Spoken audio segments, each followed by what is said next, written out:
రప్పారప్ప అని గీత దాటితే కటకటాలి అని వైసీపీ వారిని హెచ్చరించారు హోంశాఖ మంత్రి వంగలపూడి అనిత. జగన్ వలన కొంతమంది అనైతికంగా ప్రవర్తిస్తున్నారని, చేతికి అంది వస్తారనుకున్న పిల్లలు జైలుకి వెళ్తే వారి కుటుంబ పరిస్థితి ఏంటని అన్నారు అనిత. సాధారణంగా పుట్టినరోజు వేడుకలంటే నలుగురికి అన్నదానం చేస్తాం.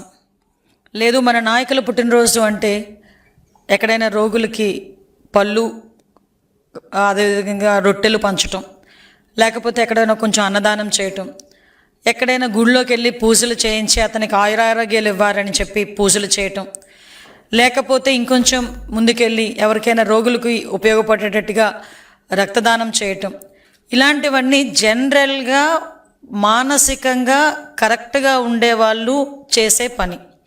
దట్టు ఒకవేళ వాళ్ళు ఏదైనా కేక్ కట్ చేసుకున్నా ఒక ప్లాస్టిక్ కత్తితో కేక్ కట్ చేసుకొని ఆ సంబరాలు జరుపుకొని ఆ నోరు తీపి చేసుకొని ఎవరికైతే మనం పుట్టినరోజు సంబరాలు చేస్తున్నామో, ఎవరికైతే మనం పుట్టినరోజు శుభాకాంక్షలు చెప్పాలనుకుంటున్నామో వాళ్ళ జీవితం కూడా ఇదే రకంగా తీయగా మనశ్శాంతిగా ఉండాలని కోరుకుంటారు. ఎవరైనా కూడా జనరల్గా ఒక మనిషి పుట్టేవాడు ఎవరైనా కూడా దానికి కూడా అదే రకంగా హర్షించే వాళ్ళు కూడా ఉంటారు.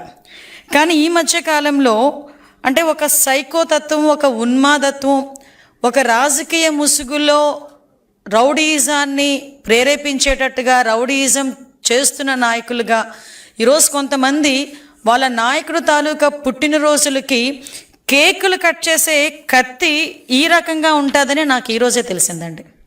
జస్ట్ ఒకసారి మీరు చూస్తే కేకు కట్ చేసే కత్తి కొడవళ్ళు, పెద్ద పెద్ద కత్తులు పట్టుకొని కేకులు కట్ చేస్తారు. ఇక్కడ ఒకసారి మీరు చూస్తే ఇక్కడ హ్యాపీ బర్త్డే జగన్ అన్న వైఎస్ఆర్ పార్టీ సంథింగ్ రాసి ఆ కత్తి చూసారా? ఈ కత్తి ఒక్కసారి కేకు కట్ చేసుకునే కత్తి అండి అది. కేకు ఇలాంటి కత్తులతో చూసి కేక్ కట్ చేస్తూ ఒక రకంగా చేయటం ఒక ఎత్తు అయితే, తిరిగి అదే కత్తితో జంతు బలి చేసి ఒక మూగజీవాల ఉసురు తీసుకోవటమే కాకుండా దాన్ని బేస్ చేసుకొని ఇలా రక్తాన్ని తీసుకెళ్ళి వాళ్ళ నాయకుడు తాలూకా ఫ్లెక్సీలో ఫోటోలకి అభిషేకాలు చేసి రప్పారప్పమని నరుకుతాం, 2029లో ఇదే రిపీట్ అవుద్ది అని చెప్పి స్లోగన్లు ఇచ్చుకునే పరిస్థితి.